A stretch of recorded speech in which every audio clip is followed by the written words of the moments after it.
அனைவருக்கும் வணக்கம். எபிசோட் 16.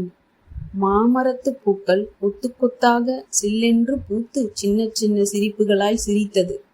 மாமரத்து காற்று பூக்களின் சிரிப்புகளோடு சேர்த்து சில்லிட்டு வீசியது. பால்கனியில் ஈசி சேரில் சாய்ந்தவாறு மாமரத்தையே பார்த்து கொண்டிருந்தார் செந்தில்.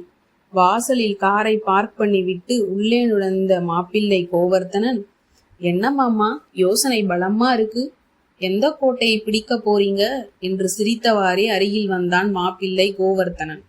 வாங்க வாங்க மாப்பிள்ள, உட்காருங்க என்று சோஃபாவை பார்த்து கை நீட்டினார். என்ன மாமா, இன்னைக்கு லீவா?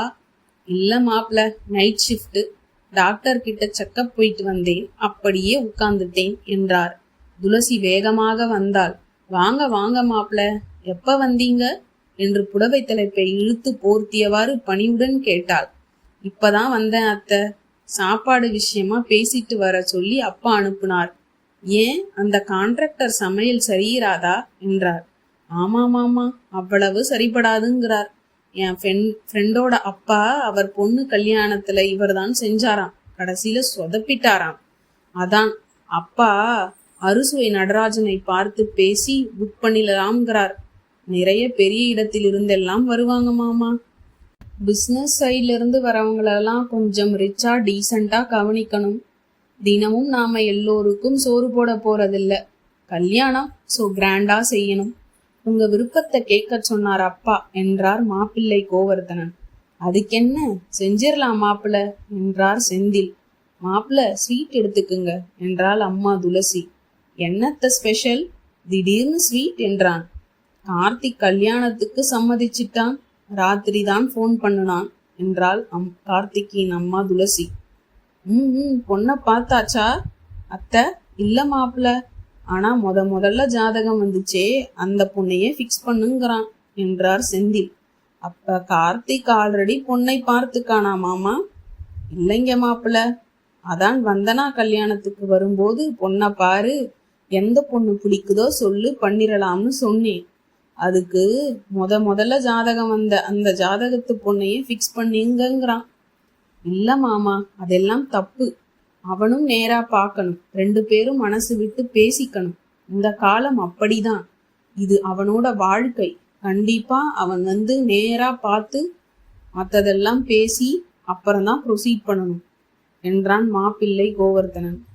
நானும் அதை சொல்லிட்டேன் மாப்பிள்ள, டிஃபன் ரெடி ஆயிட்டது, சாப்பிட்டு போங்க என்றாள் அம்மா. அத்தே, சாப்பிட்டுட்டு தான் வந்தேன், காஃபி மட்டும் போதும் என்றான். நுரை பொங்க ஆத்தி ஃபில்டர் காஃபி கொடுத்தால் வந்தனா. அக்கா யாருக்கு என்றான் விக்கி. அவருக்கு என்று முகம் சிவந்தாள். அம்மாவை கூப்பிடு, விக்கி கொண்டு போய் கொடுக்கட்டும் என்றாள். ஐயா, அம்மா வனஜா மாமிட்ட பேசிட்டு இருக்காங்க என்றான். ஏ ஆஷா, இங்க வாயேன். எதுக்காக? வா சொல்றேன், சொன்னாத்தான் வருவேன் என்றாள். விக்கி பெருவிரலை ஆட்டி சிரித்தான். நீயே குடேன் என்று நக்கலடித்தான் விக்கி. டேய், போட்டேனா எப்படி இருக்கும்? போடா, போய் கொடுத்துட்டு வாடா, ஆறிட போகுது. மாட்டேன் என்றான். என்ன சொல்லுக்கா என்றாள் ஆஷா. இந்த காஃபியை அவர்கிட்ட கொண்டு போய் கொடுக்கணும் என்றாள். சீ போக்கா, எனக்கு வெக்கமா இருக்கு, இதுக்கு நீயே போகலாம் என்று வாசலை எட்டி பார்த்தாள் ஆஷா. அங்க பாரு, அத்தவனோட பார்வையெல்லாம் இங்கதான், அவர் உன்னை பார்க்கத்தான் வந்திருக்கார் என்று கேலி பண்ணினாள். ஏ சும்மாரு, அதுக்கொன்னும் அவர் வரல, ஏதோ சாப்பாட்டு விஷயமா அப்பாவை பார்க்க வந்திருக்கார். ஆமா ஆமா வந்தனா மேடம், நீங்க தலைய ஆட்டி கிண்டல் அடித்தான் விக்கி. அம்மா வேகமா உள்ளா வந்தாள். என்னடி, இன்னுமா அந்த புள்ளைக்கு காஃபி கொடுக்கல என்று கோபமாய் கேட்டாள். சொன்னா கேட்க மாட்டாங்கம்மா, கிண்டல் பண்றாங்க என்றால் வந்தனா. சரி சரி கொடு என்று கேக் சிப்ஸுகளை தட்டில் வைத்து காஃபி கொடுத்தாள் அம்மா. அத்தான் சௌக்கியமா என்றான் விக்கி. அம்மாவின் பின்னாலேயே போய் நின்று கொண்டு கேட்டான். சௌக்கியம். என்ன லீவா விக்கி என்றார். இல்லத்தான், ஸ்டடி ஹாலிடேஸ் என்று இழுத்தான். துளசி இங்க வா என்றார் செந்தில். என்ன சொல்லுங்க என்றார். இப்படி உட்கார், மாப்பிள்ள என்ன சொல்லிட்டு போறார் கவனிச்சியா என்றார். ஆமாங்க, மாப்பிள்ள சொல்றதும் சரிதான். கார்த்திக் வந்து நேரா பார்க்கணும், அதுக்கப்புறம் அவன் பிடிச்சிருக்கு பிடிக்கலன்னு சொல்லணும், அதுக்கப்புறமா தான் நம்ம பேச்ச ஆரம்பிக்கணும், பொண்ணையும் ஃபிக்ஸ் பண்ணணும். ஆனா அந்த சந்திரிகா பொண்ணோட ஜாதகம் சரியா இருக்கு. 10 பொருத்தமும் பொருத்தமா இருக்கு. மற்ற ஜாதகங்கள் 8, 7 தான் பொருத்தம் இருக்கு.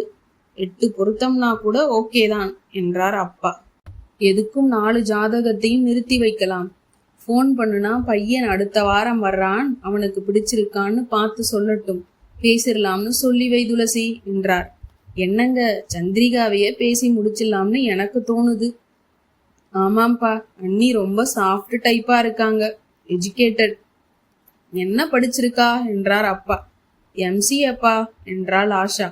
ஆமாப்பா, நம்ம கார்த்திக் மாதிரியே உயரம், செவன்னு இருக்கா, நீளமா சுருட்டை தலைமுடிப்பா, மொத்தத்துல அண்ணி அழகுதான் என்றாள். அப்ப அண்ணன் அழகில்லையா என்றான் விக்கி. யார் சொன்னா? நம்ம வீட்லயே செம பர்சனாலிட்டி அண்ணன் தான்.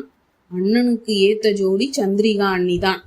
சத்தமா கூட பேச மாட்டாங்கிறாங்க, ரொம்ப சிம்பிள். அவங்க அம்மா நல்லா பேசுறாங்க. அப்பா, சந்திரிகா அண்ணியே அண்ணன் சொன்ன மாதிரி பேசி முடிச்சிருங்கப்பா என்றாள் ஆஷா. அதெல்லாம் அவனோட விருப்பம்தான் என்றார் அப்பா. ஒருவேளை எங்கேயாவது பார்த்திருப்பானோ என்றார் அப்பா. அப்படி இருக்க சான்ஸே இல்லப்பா. அந்த பொண்ணு ஊட்டியில படிச்சாலாம், அப்புறமா சென்னையில படிச்சாலாம் என்றாள் வந்தனா. சரி, கடவுளை பிரார்த்தனை பண்ணிக்குங்க. யாரா இருந்தா என்ன அன்பான அமைதியான பொண்ணா வரணும் என்றார் அப்பா. போன் அடிக்குது, எட்ரா விக்கி என்றாள் அம்மா. அப்பா, சந்திரிகா அண்ணியோட அப்பா தான் என்று போனை கொடுத்தான். வந்தனாவும் ஆஷாவும் ஒருவரை ஒருவர் பார்த்து சிரித்து கொண்டனர். ஆமா ஆமா, பையன் பொண்ணு கல்யாணத்துக்கு வர்றான், பார்க்கட்டும், பிடிச்சதுன்னா மேல பேசிடலாம். மணிவாசகம் சார் என்றார். அப்பா, மீனாட்சி அம்மன் கோயில் மணி கூட அடிக்குது. கண்டிப்பா சந்திரிகா தான் இந்த வீட்டு மருமகளா வரப்போறான்னு நினைக்கிறேன் என்றாள் வந்தனா. வரட்டும், உன் வாக்குப்படியே அந்த பொண்ணே வரட்டும் என்று முகம் மலர்ந்தார். அப்பாவின் செல்போன் ஒலித்தது.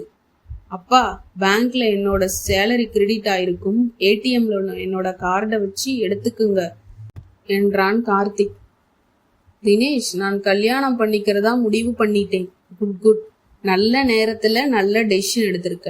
என்ன திடீர் சேஞ்ச் என்று பெருமூச்சு விட்டான் கார்த்திக். ஏண்டா, பிரஷரா? நோடா, அப்படிலாம் இல்ல. பொண்ணு யாரு? அப்பாவுக்கு தான் தெரியும், நீ பார்க்கலையா?